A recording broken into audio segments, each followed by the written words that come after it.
Good morning সকলকে। Smile মম চ্যানেলে একটি নতুন ভিডিওর সাথে তোমাদের সবাইকে ওয়েলকাম। সকালবেলা ঘুম থেকে উঠেই শুনি মাসি কাজে আসবে না। ব্যাস একদম এক ঢিরি বাসন ছিল, সমস্তটা মেজে বাসি ঘর মুছে আরও যা যা কাজ ছিল করে স্নান সেরে চলে এসেছি ঘরের পুজোটা দিয়ে নিতে। তো এখানে আজকের ফুলগুলো সবই বাজার থেকেই কিনে আনা, কারণ আর কোয়ার্টারে কোনো ফুল সেভাবে ফুটছেও না, তো ওই জন্য বাজার থেকেই কিনে আনতে হয়। তো ঘরের পুজো দিয়ে একদম ব্রেকফাস্ট লাঞ্চ সব বানাতে যাব। মাসির শরীরটা মনে হয় খারাপ হয়েছে, ওই জন্য এখন দুদিন আসবে না। তো ব্রেকফাস্টে আজকে করব ওই ছোলা মটর মাখা আর কি, সপ্তষী খেতে চেয়েছিল। তো আমি খুবই অল্প পরিমাণ করব, শুধু ওর মতনই করব। আর একটু আলু সেদ্ধ করে নিয়েছিলাম, সমস্তটাই সেদ্ধ করে নিয়েছিলাম। এরপর একটু শসা, পেঁয়াজ, টমেটো, লঙ্কা কুচি দিয়ে তার মধ্যে একটু লবণ, একটু গোলমরিচ গুঁড়ো, একটু চাট মশলা আর অল্প একটুখানি তেঁতুল জল দিয়েছিলাম।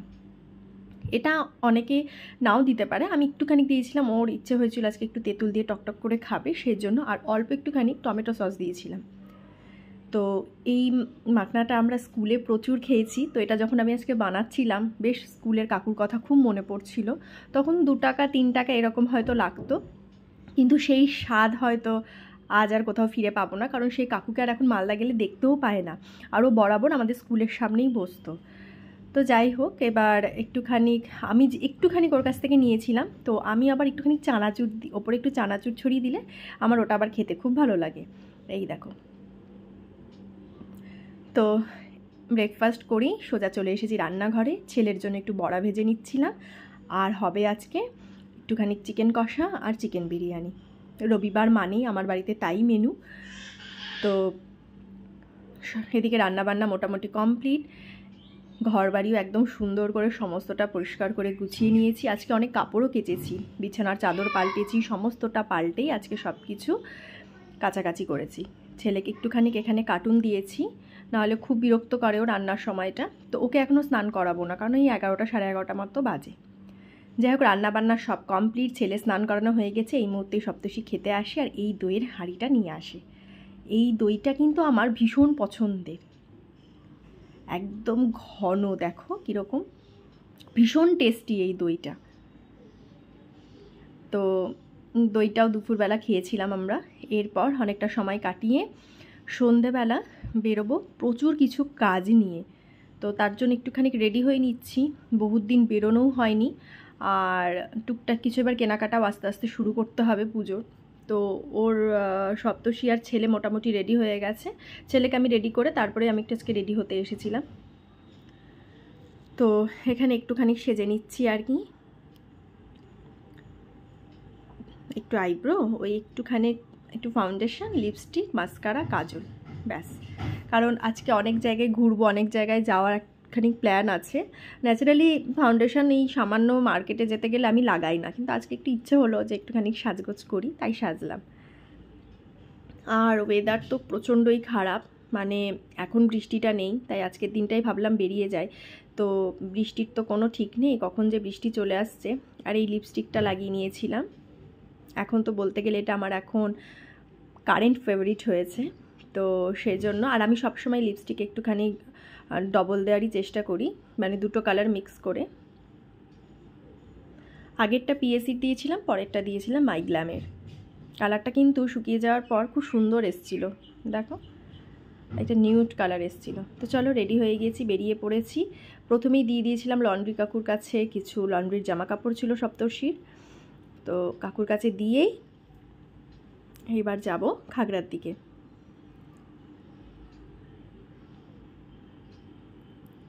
বেশ ভালো লাগছিল, অনেক দিন পর বেরিয়েছি। আর টান তো বেজায় খুশি, বাইকে চড়তেও ভীষণ ভালোবাসে। তো বহুত দিন পরই আমাদের আর কি বেরোনোটা হলো। তো প্রথমে এখানে এসেছিলাম মিক্সির বাটি দুটো ঠিক করাতে। আমার মিক্সির বাটিটা একদম মানে নিচের দিকটা ভেঙে গেছিলো। আর ওদিকে যখন এবার শ্বশুরবাড়ি গেছিলাম, তো সপ্তষীর মায়েরও মিক্সির বাটিটা একটু সমস্যা করছিল। তো আমি ভাবলাম ওনার তো বাড়ি থেকে বেরোনো হয় না, তাহলে আমাকে দিয়ে দাও, আমি বহরমপুর থেকে সারিয়ে তোমাকে নিয়ে এনে দেবো। তো এখানে দুটো বাটিই দিয়ে দিলাম। যা টুকটাক খারাপ হয় কাকুর কাছ থেকেই সারাই। ঠিক যাওয়ার সময় দেখি এই ভাইয়ের কাছেই ফুলগুলো। বেরোনোর সময় আমার আর সপ্তষীর মধ্যে একটু রাগারাগি হয়েছিল, সেটা সব স্বামী স্ত্রীর মধ্যেই হবে, নাহলে তো আমরা কিছুতেই স্বামী স্ত্রীও না, বাঙালিও না। কারণ কোথাও ঘুরতে যাওয়ার আগে ঝগড়া হবে না, সেটা কি আর হয়? তো হঠাৎ দেখি দাদার কাছে গিয়ে দাঁড়িয়েও আমাকে দুটো গোলাপ ফুল কিনে দিল। মন তো আজ আমার বেজায় খুশি। যাই হোক, কিছু একটা পাওয়া গিয়েছে অন্তত। তো আর ফুল কার না ভালো লাগে, ফুলের মতন ভালো উপহার হয়তো কিছুই হয় না। ব্যাস, এরপর আমি চলে গিয়েছিলাম। আমার একটা জিনিস অনেক দিন থেকে আমি খোঁজ করছি সংসারে, আমি এবার নবদ্বীপে গিয়েও খুঁজলাম, পেলাম না। তো এখানেও পেলাম না। তো আর এখানে সময় নষ্ট না করে একদম সোজা চলে যাচ্ছিলাম ম্যাক্সের দিকে। ম্যাক্সে যেতে যেতেই চোখে পড়লো এই ভেজ মাঞ্চুরিয়ানের কাকুটাকে বহুদিন ধরেই আমি দেখছি, আর বেশ ভিড় হয় কাকুটার কাছে, কিন্তু কোনো দিন আমি সেইভাবে কিছু খাইনি। এই একটা পদই পাওয়া যায় ভেজ মাঞ্চুরিয়ান। কাকুটা সাইকেলের মধ্যে করেই তার এই ব্যবসাটা করে, 30 টাকা প্লেট।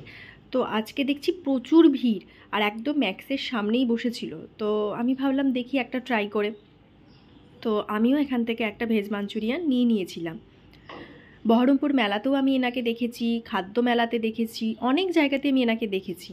তো এখানেও একটা ভেজ মাঞ্চুরিয়ান নিয়ে নিলাম। মানে এটা খেয়ে বুঝলাম এটা পুরোটাই সোয়াবিনের ওপরে। তো চলো এবার চলে এসেছি ম্যাক্সে। প্রথমেই দেখে নিচ্ছিলাম কিছু ব্যাগের কালেকশান, বেশ সুন্দর সুন্দর ব্যাগগুলো। আর পুজো মানে ব্যাগ নেব না তা তো হয় না। তো আর অনলাইনে আমি বেশ কিছু ড্রেস পছন্দ করেছিলাম ম্যাক্সের। তো ভাবলাম যদি অফলাইনে গিয়ে দেখতে পাই তাহলে একবার ট্রায়াল দিয়ে জিনিসটা দেখে নিয়ে অনলাইনে এসে অর্ডারটা করব। আর ঠিক তাই করেছি আমি। তো এই ব্যাগটাও বেশ আমার পছন্দ হয়েছিল। তো এরাই বলল যে আমার ফোন নাম্বার দিয়ে জিনিসটা লগ ইন করা আছে। তো এরা দেখে বলল যে বেশ কিছু কুপন আমার অনলাইনে আছে। তো সেই জন্য এখান থেকে ট্রাই করে আমি অনলাইনে এসেই কিন্তু অর্ডারটা দিয়েছিলাম।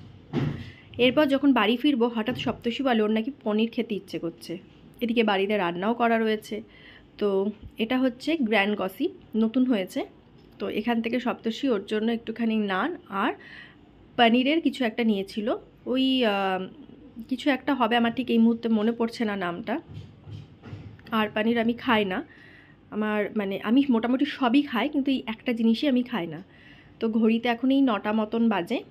ও খাবে, খাওয়া দাওয়া করে বাড়ি যাবে, গিয়ে আমি আর তান বাড়িতেই খাবো। আমার জন্য একটুখানি বিরিয়ানি রাখাই আছে, তো আমি বিরিয়ানি খেয়ে নেব। আর তানের ভাত আছে, ও দুধ ভাত খায় রাত্রেবেলা।